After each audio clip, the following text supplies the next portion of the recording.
Can you hear God's voice? And how can you hear God's voice if it's possible? In the Word it says, my sheep will hear my voice. That's in the Word. Now, is that a present reality for us or not? Is that your reality, that you hear from God on a daily basis, weekly, monthly, yearly? When's the last time you heard from God? Is it possible that you can hear from God? And how do you develop an ear to hear for God, especially when He speaks through to you in a still small voice? It's a whisper. Most of the time it's a whisper. It's an inner voice that's not your own, but it has its own will, its own intellect, and you know it's not you. You know it's from Him.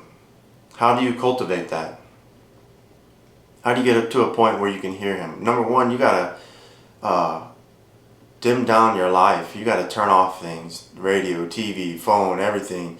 You have to have a secret place carved out, and you have to get into His Word. That is when you start to develop an ear for Him and His voice, is when you stay in His Word daily and you meditate in His Word daily. Because as you're reading, you're going to be quickened in your spirit in a verse, and you're going to start to hear Him talk to you about that verse. It's not your inner dialogue. Something, God enters into your inner dialogue. You know it's Him, you know it's His voice. It's going to take a while for you to recognize that. But as you stay in His Word and you're reading His Word, guess what happens? His Word comes alive.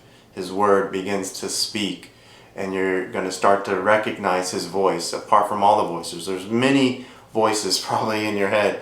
I'm not saying you're schizophrenic, but there's a lot of chatter going on in our minds.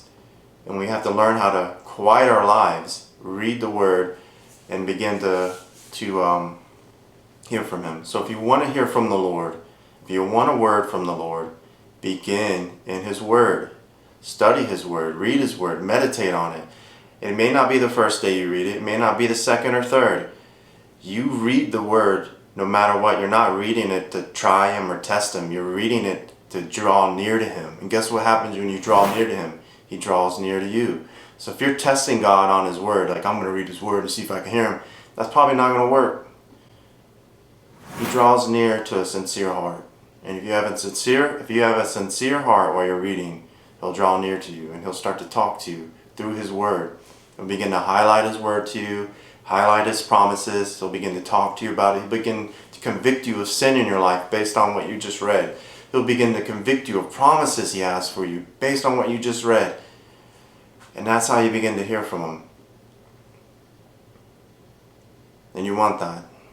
You want that in your life where He's talking to you constantly. Because there's a lot of voices out there that are talking against you, talking about you, tearing you down, not lifting you up.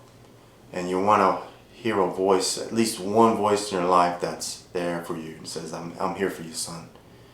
This is what I have for you. Keep striving, keep pushing, keep striving for the next thing. Keep going. You're not there yet.